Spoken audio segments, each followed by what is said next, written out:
দেখা দাও মোরে উদয় হরে খুরশিদ বাবার হৃদয় মজারে উদয় হরে খাজা বাবার হৃদয় ওগো আমরা তোমরা ভালোবাসি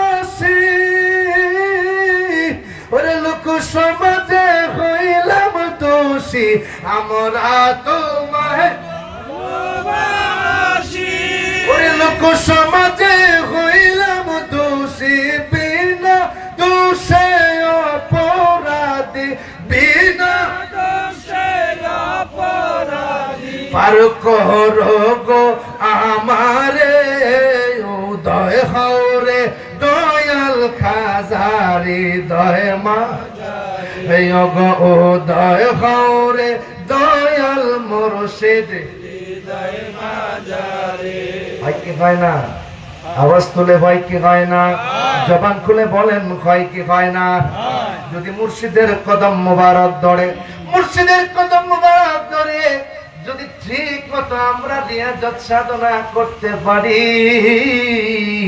যদি সাধনা আমরা করতে পারি পাক পাঞ্জাতন সহ আমার মায়ার নবীজি উম্মতের ভাঙা ঘরে দিদার দিয়ে যায় বলুন সুবহানাল্লাহ এরকম দিন আছে না নাই আছে আওয়াজ শুনে আছে না নাই জবান খুলে বলেন আছে না নাই আমার প্রাণের ভাইয়েরা আলোচনা যেই দিকে যাইতেছিলাম গভীর ভাবে খেয়াল করেন ঈমানের অংশ হলো আমার মায়ার নবী নবীর সাথে হলো আহলে বায়াত ঠিক না বেটি গভীর ভাবে ঠিক না বেটি যদি আহলে বায়াতের একটা অংশকে আপনি অস্বীকার করেন আহলে বায়াতের একটা অংশকে আপনি বাদ দিয়ে দেন ঈমান পরিপূর্ণতা হবে না পরিপূর্ণতা হবে না আর পরিপূর্ণ ঈমান যদি আপনার না হয় কুশিন কালেও আপনার পক্ষে আল্লাহর জান্নাতে যাওয়া যাবে না ঈমানদার যদি পরিপূর্ণ না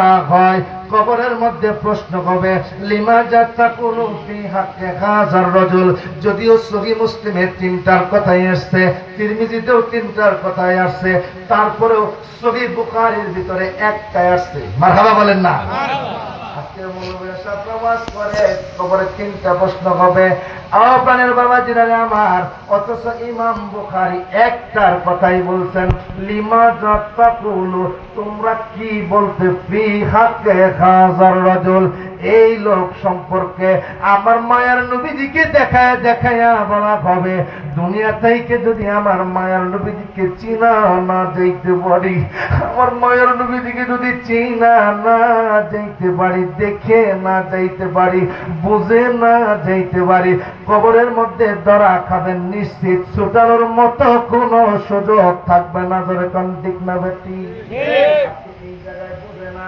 আজকে এই জায়গায় আলোচনা নাই এই জায়গায় কোনো কর্মসূচি নাই এই জায়গায় কোনো আলোচনা করে না শুধু পাগল হইছে একটা বিষয় নিয়ে আরে বাবা রে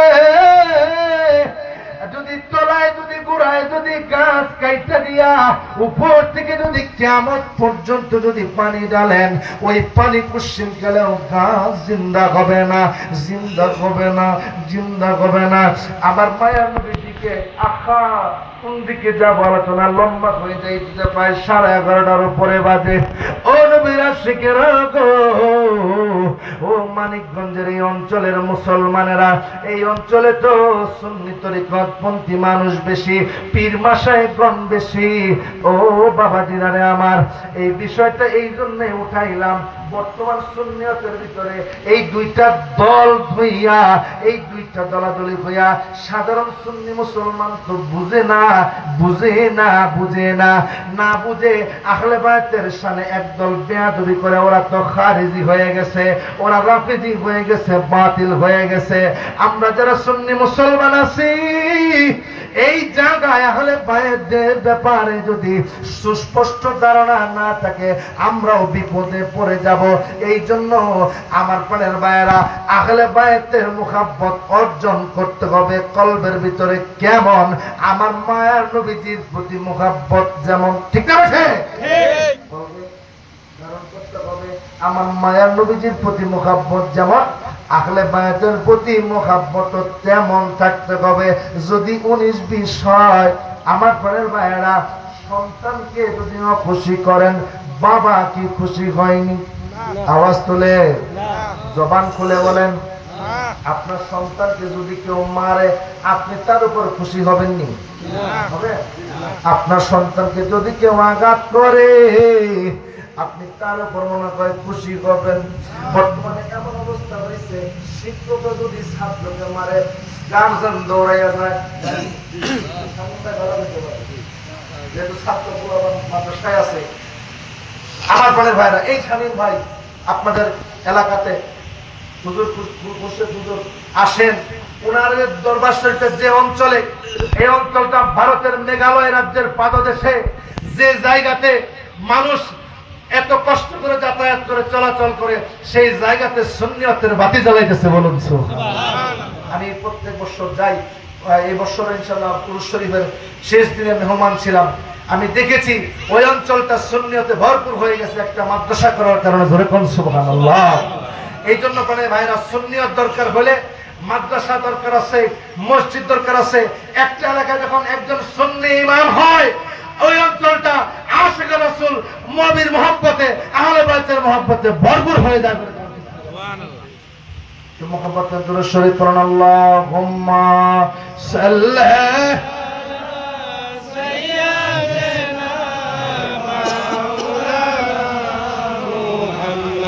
وعلى آل سيدنا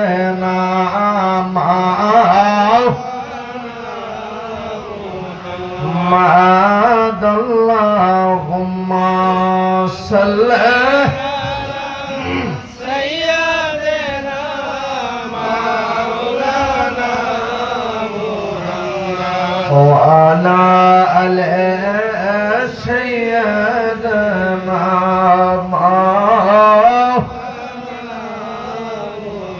দল দল গোরা কেন্দ্রে বলে, আমার কোন দোষ নাই। ইমাম হুসেইন শহীদ হয়ে গো কারবালাতে, পানি না পায়। আল্লাহুম্মা সাল্লি, মহব্বতে পড়েন না,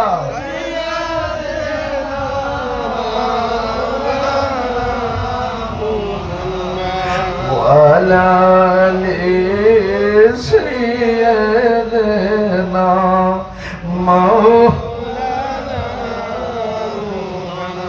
আমার প্রাণের ভাইরা, গভীর ভাবে বুঝাইতে চেষ্টা করতেছি, বুঝেন কারণগুলো। ইমান বড় দাবি জিনিস। আমার প্রাণের আশিকেরা রে, আপনি যে দরবারে বায়াত হন না কেন, যে দরবারে যান না কেন, আপনাকে সূত্র দিয়ে দিবে ওই যে নবী এবং আহলে বায়াতের মুকাম্মত। 2 নাম্বার হলো ইকরামে সোহবত কেন দরকার। পৃথিবীতে আল্লাহর ওলিদের সোহবত ছাড়া কুশ্চিন কালে আহলে বায়াতের মুহাব্বত অর্জন হবে না, অর্জন হবে না, অর্জন হবে না। আজকে যখন আমি এই জায়গাতে আসলাম, মাগরিবের নামাজের পর আসছি, আমরা যখন এখানে তাশরীফ নিলাম, দেখলাম একজন আল্লাহর ওলি সহ, একজন পীর মাশায়েখ সহ, সোহবতের কিছু মানুষজন নিয়া ইমাম হুসাইনের শানে, ইমাম হুসাইনের মুহাব্বতে চোখের পানি গুলি নজরানা দিতেছে। আজকে বাংলাদেশে হাজার হাজার মসজিদ, হাজার হাজার মসজিদে জমা হয়, ইমাম হুসাইনের প্রেমের আলোচনা হয় না। ইমাম হুসাইনের মুহাব্বত কেন দরকার এটা হয় না। ছোট্ট একটা কথা বলে যাই, জান্নাতের যুবকদের সর্দার হলো ইমাম হাসান, ইমাম হুসাইন। ঠিক না ঠিক? আওয়াজ তুলে ঠিক না ঠিক? তাদেরকে অসন্তুষ্ট রাখা, তাদের কলবের মধ্যে আপনি আঘাত দিয়া, তাদের চোখের পানি জড়াইয়া, তাদের বিরুদ্ধাচরণ করিয়া তাদের গলার মধ্যে ছুরি লাগাইয়া যদি আপনারা জান্নাতের আশা করেন, তাদের মুহাব্বতের চোখের পানি নজরানা না দিয়া যদি জান্নাতের আশা করেন, কুশ্চিনকালেও জান্নাত হবে না। বুকার স্বর্গে বসবাস, বুকার স্বর্গে বসবাস, বুকার স্বর্গে বসবাস। যারা জান্নাতের সরদার আমার মায়ের নবীজি সেজদায়, নামাজের সেজদায় ইমাম হুসাইন চলে বসছে গায়ের ভিতরে, ইমাম হাসান গায়ের ভিতরে চলে বসছে, নানাজিরে ঘোড়া বানাইছে। আল্লাহ জানায় দিতেছে, জিবরাইল যাও আমার বন্ধুরে যায় বলো যেন সিজদা থেকে না উঠে, উঠলে তো ইমাম হাসান হুসাইন পইরা যাইব, ব্যথা পাইব। আমার বন্ধুরে বলো সিজদা যেন লম্বা করে, যতক্ষণ সিজদায় আছে গো, যতক্ষণ না ইমাম হাসান হুসাইন সেই গার থেকে না নামে, ততক্ষণ যেন আমার বন্ধু সিজদা থেকে মাথাটা উঠে।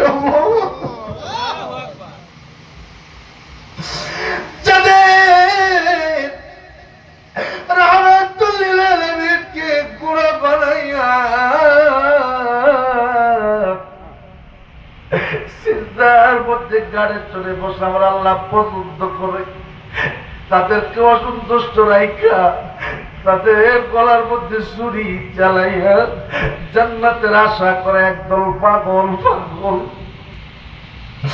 আমার রাহমাতুল্লিল আলামিন যাদের দেহ মোবারকের ভিতরে মশা মাছি বসতে দেয় না, পুরোদিন একটা মশা মাছি ইমাম হাসান হুসাইনের দেহের মধ্যে বসতে দেন নাই।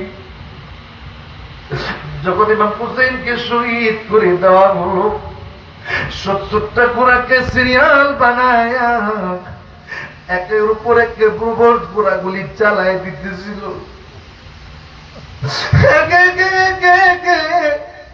ইমাম হুসাইনের দেহ থেকে কষ্টগুলি আলাদা হয়ে যাইতেছিল।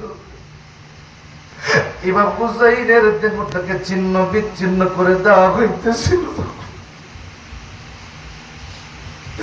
ইমাম হুসাইনের বোন মদিনার দিকে তাকায়া চিৎকার দিয়ে বলতেছিল, নানাজি যাদের দেহের উপরে তুমি নানা কোনদিন মশা মাটি বসতে দাও নাই, তোমার এই নাতির দিকের উপরে কোনদিন মশা বসে বসে একটা আঘাত তুমি নানা কোনদিন করো নাই। যা অনেক সময় ছোট্ট ছোট্ট বাচ্চারা পুস্তাকাইয়া পড়ে যায়, পুস্তাকাইয়া পড়ে যাইয়া ব্যথা পায়। ইমাম হুসাইন মরুভূমির ভিতরে বালুর ভিতরে পড়ে গেছে, রাহমাতুল্লিল আলামিন আহ করে উঠছে, যে না না ইমাম হুসাইন ব্যথা পাইলে নবী রাহমাতুল্লিল আলামিন ব্যথা পাইতো।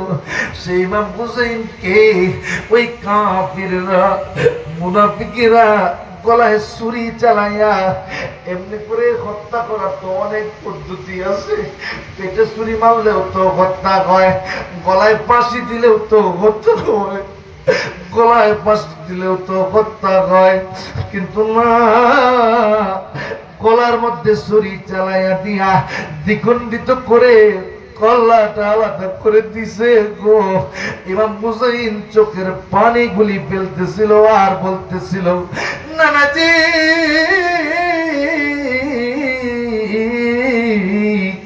ওগো নানাজি, আমি কারবালার এই হত্যার বিচার কোনদিন চাইব না, আমি এই হত্যার বিচার কোনদিন দাবি করব না।